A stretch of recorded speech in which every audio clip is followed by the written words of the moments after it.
Hello dear students. तो आज की इस वीडियो में हम क्या सीखने वाले हैं? आज की इस वीडियो में हम सीखेंगे हाइड्रोबोरेशन ऑक्सीडेशन रिएक्शन को, जिसे हम शॉर्ट में HBO भी कहते हैं। तो आइए फिर समझते हैं क्या होता है हाइड्रोबोरेशन ऑक्सीडेशन रिएक्शन। चलिए फिर शुरू करते हैं आज की अपनी ये वीडियो। देखिए, हम लेंगे एल्कीन और हमने ये क्या लिया है, ये हमने ली प्रोपीन, जो कि एक अनसिमेट्रिक एल्कीन है। अगर हम चाहें तो इसके स्थान पर सिमेट्रिक एल्कीन भी ले सकते हैं। अब इसकी रिएक्शन हम कराएंगे डाइबोरेन से। डाइबोरेन देखिए वो कैसे लिखते हैं, उसको लिखते हैं B2H6, या हम इसको ऐसे भी लिख सकते हैं BH3 का होल ट्वाइस। इससे हमें क्या समझ में आता है? इससे समझ में आता है कि BH3 बोरोन हाइड्राइड का जो डाइमर होता है उसको हम कहते हैं डाइबोरेन। क्लियर? अब देखिए हम इसको इस तरह से लिख सकते हैं HBH2 और इसका क्या है, होल ट्वाइस है। बताइए, इस तरह से लिख सकते हैं इसको? ध्यान से समझो, लिख सकते हैं इस तरह से। ऐसा हमने इसलिए लिखा है ताकि रिएक्शन समझना हमारे लिए आसान हो जाए। चलिए आगे चलते हैं। अब देखिए हम यहां लेंगे THF। इसको हम क्या कहते हैं? इसको हम कहते हैं टेट्राहाइड्रोफ्यूरेन। क्या कहते हैं?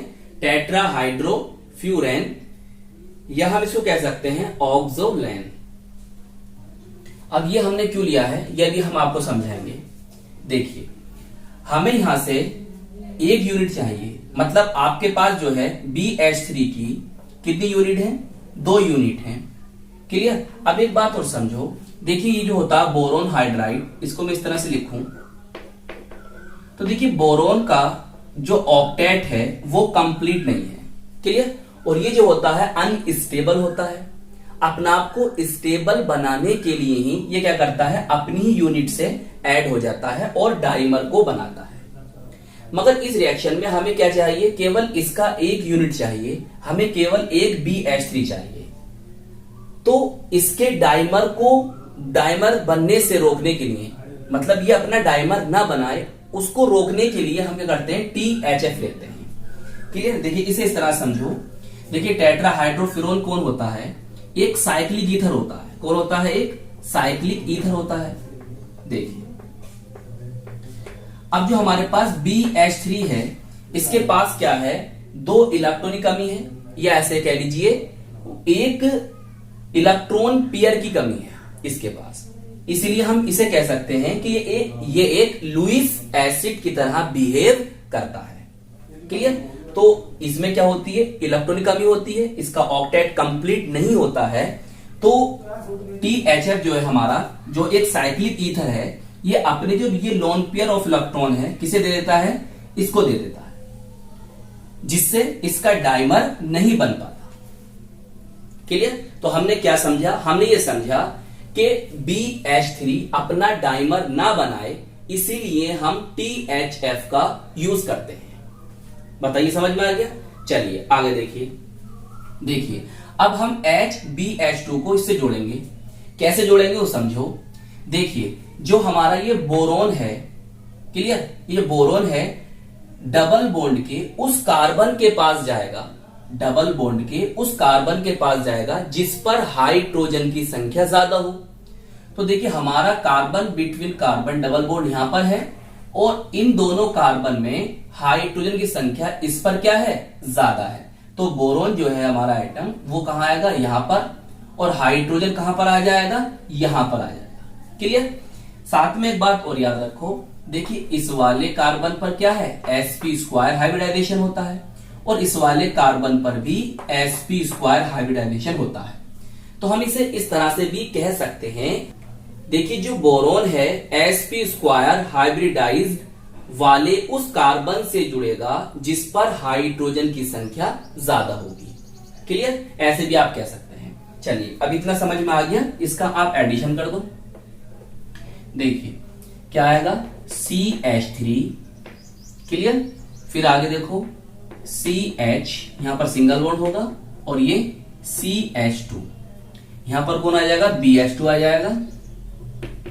BH2 आ गया। और यहां पर कौन आएगा, यहां पर आएगा H। बताइए कितनी बात समझ में आ गई। चलिए अब आगे चलते हैं। देखिए नेक्स्ट स्टेप में हम क्या करेंगे, हम फिर लेंगे प्रोपीन को, कहां लिखे, यहां लिख देते हैं। ठीक है, हम किसको लेंगे, फिर प्रोपीन को लेंगे, CH3 single bond CH double bond CH2। Clear, हमने प्रोपीन को ले लिया। अब देखिए फिर क्या होगा, देखिए जो BH2 है, इस तरह से याद रखो आप, इसका एक हाइड्रोजन यहां पर जाएगा, चला गया। क्लियर, तो ये क्या बन जाएगा, CH3 CH2 single bond CH2, और BH जो होगा इससे जुड़ेगा आकर, मतलब हमें CH3 CH2 CH2 की 2 यूनिट प्राप्त हो जाएंगी। तो हम इसे इस तरह से लिख देंगे, CH3 CH2 single bond CH2, और इसकी कितनी यूनिट प्राप्त हो गई, हमें 2 यूनिट हो गई। क्लियर, अब यहां क्या बचा, BH बचा। ये प्रोसेस कब तक चलती रहेगी, देखिए ये प्रोसेस जब तक चलती रहेगी जब तक बोरोन के पास हाइड्रोजन मौजूद है। देखिए अभी हाइड्रोजन मौजूद है, तो इसका मतलब यह है कि हमें फिर प्रोपीन को लेना है। क्लियर, हमने प्रोपीन ले ली, CH3 single bond CH double bond CH2। Clear, फिर क्या करना है, देखिए इसके H को इसे दे दो। क्लियर, तो बन जाएगा CH3 CH2 single bond CH2, ये भी सेम है, तो यहां पर कितनी यूनिट हो जाएंगी, 3 यूनिट हो जाएंगी, और फिर B को जोड़ देना। देखिए CH3 single bond CH2 single bond CH2, और कितनी यूनिट हो गई इसकी, 3 यूनिट, और यहां पर आ गया B। इसे हम क्या कहते हैं, इसे हम कहते हैं ट्राई एल्काइल बोरेन। अब इस एल्काइल का नेम क्या है, इसमें 3 कार्बन है, तो ये होगा प्रोपाइल, तो हम कहेंगे इसको ट्राई प्रोपाइल बोरेन। क्लियर, अब एक बात और याद रखो, इस तरह से भी आपको नाम मिल सकता है। ये जो हमारी प्रोपाइल है कैसी है, नॉर्मल है, तो हम ऐसे भी लिख सकते हैं इसको ट्राई एन बोले तो नॉर्मल प्रोपाइल बोरेन। क्लियर, तो यहां से मतलब प्रोपीन से लेकर ट्राई प्रोपाइल बोरेन तक जो आप देख रहे हो, इसे हम कहते हैं हाइड्रोबोरेशन। क्लियर, यहां तो हो गया इसका हाइड्रोबोरेशन। अब हम ट्राई प्रोपाइल बोरेन का करेंगे ऑक्सीडेशन, उससे क्या ऑब्टेन होगा वो भी समझेंगे। देखिए ध्यान से समझेंगे, हम लेंगे यहां पर 3H2O2, इसे कहते हैं हाइड्रोजन पेरोक्साइड इन बेसिक मीडियम। तो कैसा बेसिक मीडियम, एक्वस, तो यहां पे लिखा मिलेगा आपको H2। तो देखिए यहां पर H2O आपको लिखा हुआ मिल भी सकता है और नहीं भी मिल सकता, क्योंकि एनसीईआरटी में तो ये लिखा हुआ है in the presence of aqueous sodium hydroxide. Aqueous बोले तो जलीय। चलिए अब क्या करना है, अब ध्यान समझो, हमें क्या करना है, हमारे पास 3H2O2 है, यहां पर हम इतना जानते हैं कि जो हमारा ये प्रोडक्ट बना है, एडिशन प्रोडक्ट बना है, योगात्मक उत्पाद बना है, ये क्या होगा, ऑक्सीडाइज्ड होगा। क्लियर, और हमें प्रोडक्ट्स ऑब्टेन्ड होंगे। अब ध्यान समझो क्या क्या प्रोडक्ट्स ऑब्टेन्ड होंगे उसको देखिए मैं इसको H2O2 को मैं इस तरह से लिख सकता हूं HOH।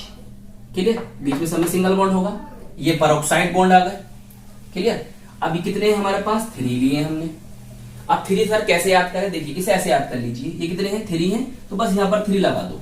इस तरह से आपको रिएक्शन याद रहेगी कि किस तरह से बैलेंस करना था। अब देखिए क्या करेगा, क्या बनेगा, खुद ही देखिए आप क्या बनेगा। देखो ये वाला जो पोर्शन है इसको लीजिए, इस वाले पोर्शन को आपने ले लिया। क्लियर, और यहां से इतने पोर्शन को लीजिए और आपस में जोड़िए, तो देखिए आप खुद देखिए क्या बनेगा। देखिए CH3 कितने हैं,